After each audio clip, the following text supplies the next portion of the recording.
This is another quick video. This one's going to show you how to change out your indicator bulbs in the front. So this is what you have in there. And I'm going to these by LASFIT. But this has got sensors in it that's supposed to stop it from hyperblinking. We'll see if that works. So I was also going to show you how to change them. And if you look over here, it's hard to see, so I had to take out my scoop. I have an aftermarket scoop, but there's put the link in the description to show you how to replace that if you need to know how to get it out. But all the way down in here, I don't know if it'll focus. Well, you get the point. That right there is your indicator bulb. So with this scoop here, it leaves you about from here over. And that's how, when I was replacing the headlights, putting these covers back on is almost impossible. But anyway, that one's right there. On the other side, you shouldn't have to remove anything.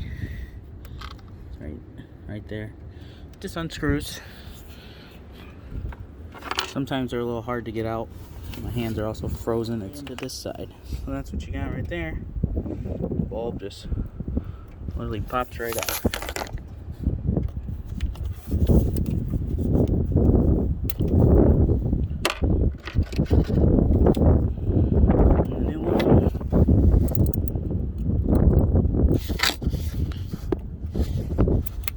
Goes right back in, and then also, like they always say, you want to check them for polarity. So to do that, you can just either turn your car back on, unlock your car, it should signal. And as you see, just unlocked it. Oh, it's probably not focused, but just unlocked it, nothing happened. So you just simply take the bulb out.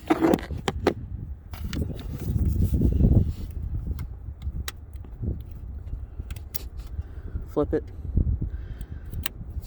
and there you go. And it goes right back into the same hole down in here. Try to see again.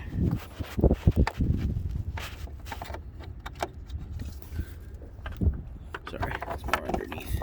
Can't really see what I'm doing down in there because it's so tight.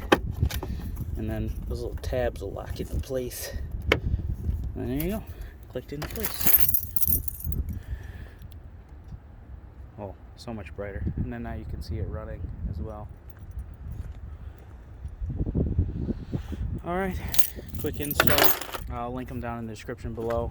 And then just going to go ahead and put your scoop back on, and that's that. Thanks for watching.